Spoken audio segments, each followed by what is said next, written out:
Hello creatures, welcome to Bound by Words. If we haven't met yet, my name is Maddie. I am a freelance editor and fantasy writer. My goal with this channel is to help you guys see the best versions of your book hit the shelves, whether it is from vlogs and just sharing our experiences with each other, or if it's videos like this where we're sitting down and we're talking about the methods behind writing, productivity, or pushing each other to be better writers and creators. So if that's something that interests you, make sure you hit the thumbs up button and subscribe down below. Today we are talking about New Year's resolutions. I have a wonderful system for creating and refining goals that I think really improves my New Year's resolutions, and I want to share it with you.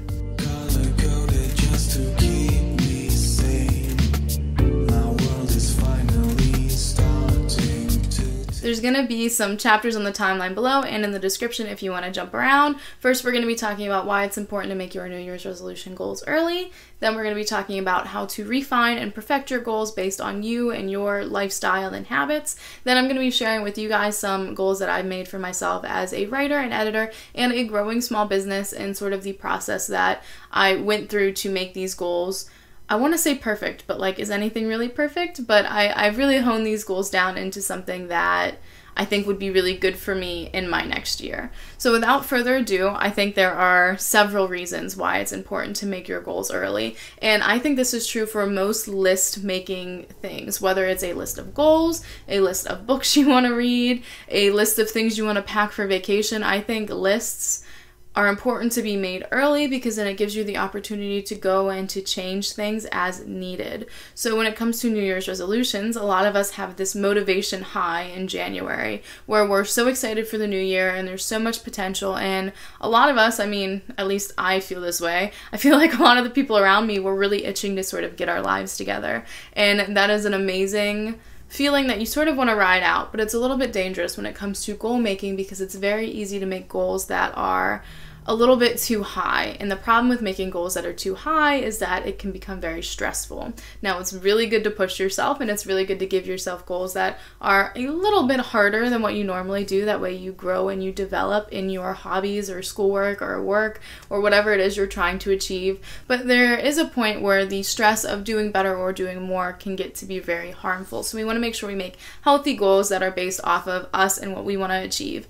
So what I do for my New Year's resolution goals is I go through and I make a list around the beginning of December, end of November, beginning of December, whenever I first start to think like, oh crap, the new year's right around the corner. That's when I sit and I make my New Year's resolution list. The first round of lists can be very general because we're gonna hone them and define them as we go. So things that I put on my first round of New Year's resolution list, some things are really general, like read more, and then for most of the things that were general like that, I put like an estimated maybe goal after it, like read more, 70 books. This year's goal was to read 50 books a year, so reading more, I wanted a higher number. I just randomly picked 70. And then my writing goal was to make writing a habit. And then I brainstormed ways to make writing a habit. And instead of putting something on myself that was a little bit higher pressure, like saying, hey, I have to write every day, which I personally don't think I have the time to write every day, and I think that's okay. So instead of saying something like, I have to write every day, or I have to write 3 times a week, like, what if there's a week I just can't? So I wanted to give myself a healthier goal, so I decided to write 20,000 words a week. Now, this was in lieu of a lot of random health problems that I had in the year. Now that I am sort of getting through all of them and I feel really good, I think the writing 2-3 times a week is a really good goal. See, I made my list early and then I revisited it and I was like, you know what? I can make some changes. And that's why it's important to make your list early. So there are some things that you write on your list that you come back to later and you say, oh my gosh, what was I thinking? I'm not going to be able to get that done in a whole year. Say you are fast drafting your book and you think you're going to get done by December, and you suddenly make your New Year's resolution goal to write 3 books. Then you sit down on your New Year's resolution list a month later and you go, oh, well, I'm not even anywhere close to finishing the first book. It's probably going to take another 2 months for me to finish the first book. Is it realistic then to write drafts and then edit 3 books in a year? Probably not. So you want to make sure that you're writing these things down and not just letting them float in your head, because you actually want to look at it and say, okay, is this something I can do? Yes or no. And this is one of the reasons I am a huge advocate for planners. I recently, well, I say recently, it's been about 2 years, I started using a bullet journal because it's a really flexible planner. It gives me the chance to look back on specific goals that aren't in regular planners. So regular planners are like monthly, weekly, or daily. I can actually insert like calendars that it's like, this calendar is specifically only for what words I've gotten written. This calendar here is specifically for editing projects I've done and clients that I've met and stuff like that. So I can go back and I can say, okay, well, in this field, how am I doing?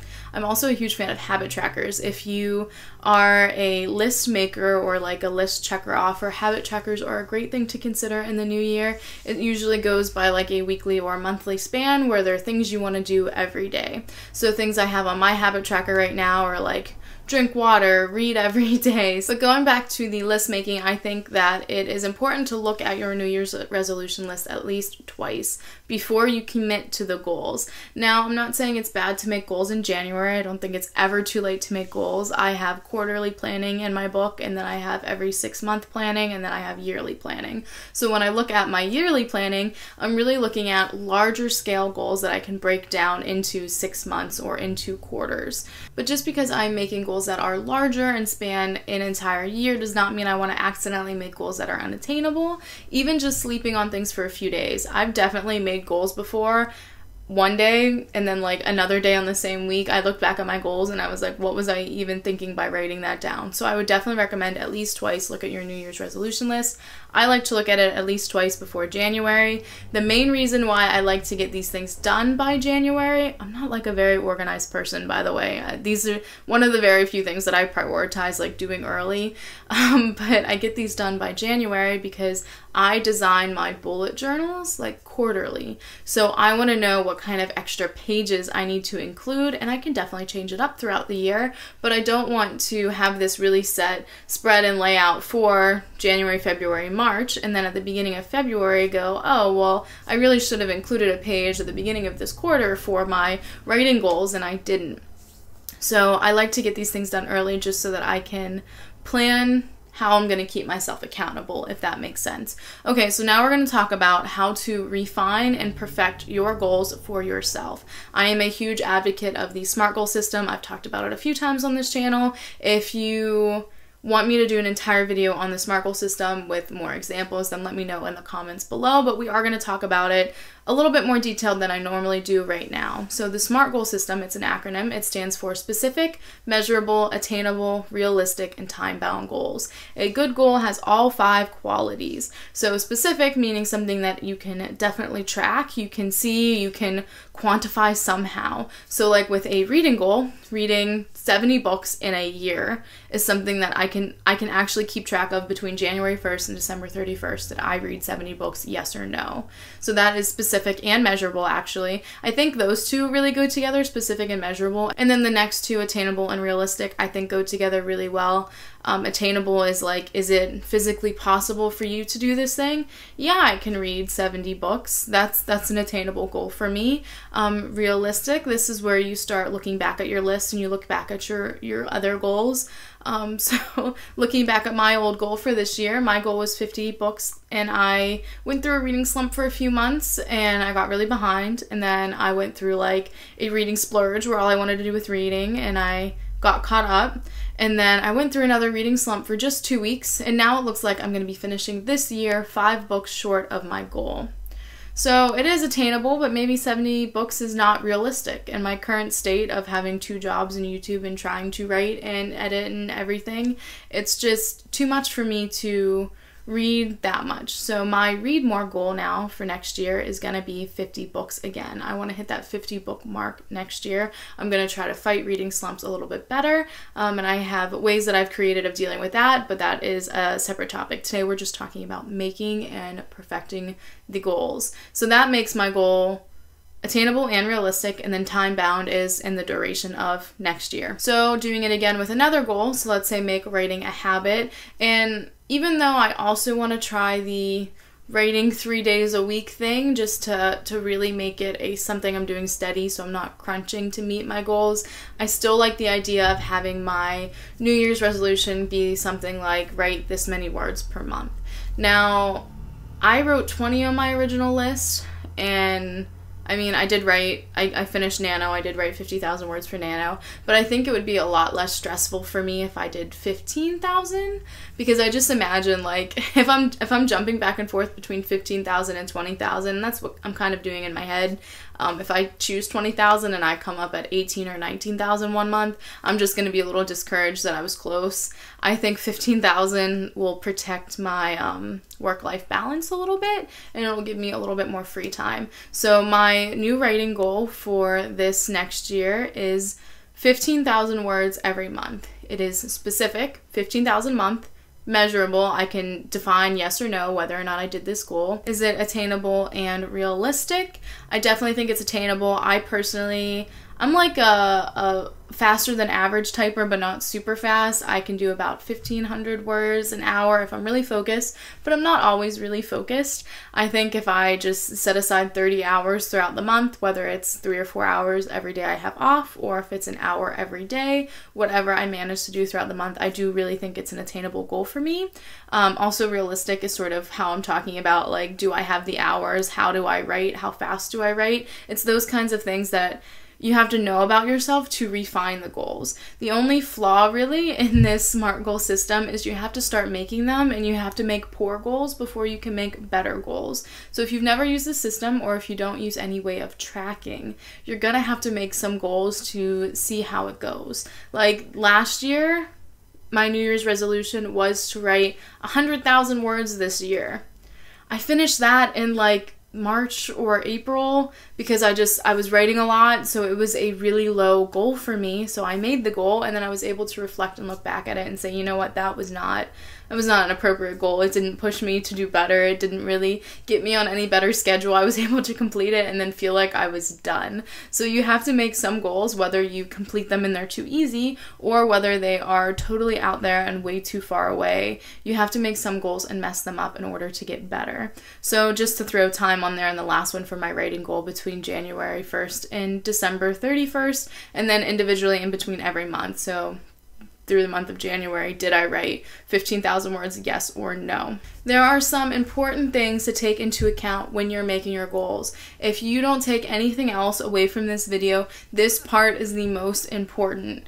You have to consider your goals as one unit, not as individual things. So like, I'll think about my reading goal and I'll say, okay, how much do I want to read? And I'll think about my writing goal and I will say, okay, how much do I want to write? I'll do this for my business. I'll do this for like my health. I'll do this for my Japanese studies. Whatever your goals are all focused on, I would then step back and look at them all as a whole.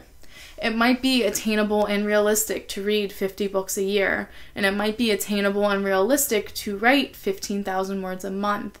Is it attainable and realistic to expect yourself to do both?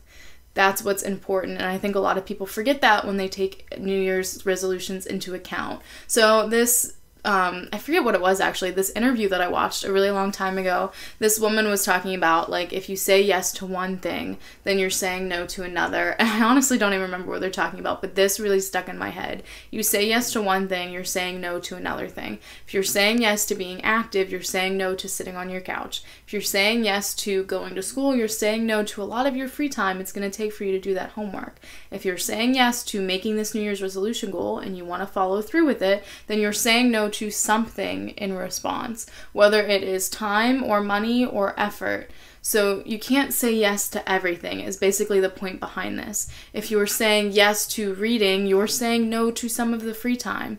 Do you have enough free time left to also say yes to your writing goals or your fitness goals? So you really have to pick and choose things. It's better to say, I'm going to read 5 books this year and I'm going to write 1 novel or 1 short story a month or whatever, and have a good balance where you can get everything done and really grow as a person, than to give yourself outrageous goals and never make it there. Super important. Another thing to remember, just as important, same category, if you take anything away, this is the second part of that, is make goals based on things you can control. Now, specifically in the creator and social media, like, world, we have a lot of focus on numbers. When you go to YouTube channels, there are views, there are subscribers, we get so many analytics. If you're a creator, you know what I'm talking about. The same thing goes with Instagram. People are focused on followers and likes and shares. You cannot control how many people follow your channel. You can control posting on a regular schedule. You can control planning your content out so it makes sense. You can control having a good theme. You can control creating social media platforms like a business, but you cannot control the exact number. So if you give yourself a number like, I want to hit 1,000 subscribers in 2021, well, it's great to push for that and to work for that, but that's not a goal that you should set for you. Your goals, if you want to hit 1,000 subscribers or 1,000 Instagram followers or whatever it is, your goal should be based on how you're going to act to make that happen. So if I want to hit 1,000 subscribers in 2021, which would be amazing, I need to up my posting schedule. So my New Year's resolution goal for my YouTube channel is to post twice a week. And this is something I've wanted to do for months. I'm finally in a position in my life where it seems like I'm going to be able to do that. I've been able to do that for the last couple weeks. And I really think if I manage my time right and I plan ahead of time, that I can finally get that going. So my New Year's resolution goal for YouTube is to post twice a week, and details about that will come to follow if you're subscribed. You'll definitely get the updates, but I can't say definitely like I'm gonna hit 500 subscribers by the end of March, because maybe I hit 400, and if I put in the work, then that's a success. If I learn how to do it better and more efficiently and I'm more organized, then I did great and I met my goal. And I think more people really need to focus on the way they're acting with their social media over the numbers. And it's really hard sometimes because everything's based on the numbers. Your analytics and sometimes the way people view your channel is based on the numbers. Unfortunately, there are a lot of people who make decisions on whether or not they're going to follow based on like the number of subscribers you already have. So they might find a video, really love it, really love your personality and your content, see that you have 100 subscribers and go, oh, they're such a small channel, they're probably not going to make it, I'm not going to subscribe. So it's unrealistic to put the number of subscribers on yourself whenever there are so many other factors that go into it. And this isn't just YouTube, this is also Instagram, Facebook, business growth. Like, I have so many things that I want to do to be a full-time editor. These are my plans in the next few years, but I am incapable of saying in the next year I will be a full-time editor for myself at Bound by Words, because I can't control how many clients are going to be willing to pay me to edit. But I can say that I'm going to create a consistent content calendar, and that I'm going to do the marketing, and that I'm going to put this much % of all of my profits towards marketing. I can make those decisions, but I can't make the decisions for other people, if that makes sense. So keep that in mind when you're making your goal. Make decisions and goals based on what you can control. So now you have your New Year's resolution list. You have all these amazing things that you want to accomplish and all these ways that you want to grow in your desired fields. And you've made your list. You've checked over it, and you've checked over it a few times. You've compared it to the SMART goal system or another goal system that you liked, and you've made sure that these goals, they make sense. You can do them. You have enough time. It's not going to stress you out to do them. It's going to make your life better. You're going to learn something. You're going to develop as a creator or a writer. And then there's one last step, and we've already talked about this a little bit. It's going back and looking at your past goals to develop and change your future goals. And that is the how. The how in making your goals is the most important part. If you say, I want to lose 50 pounds in 2021, and you don't have an active plan to eat healthier or to work out more often, then is it going to happen? If you say you're going to read 50 books in 2021, and I just keep going back to that because it's easy, how many books do you have to read a month?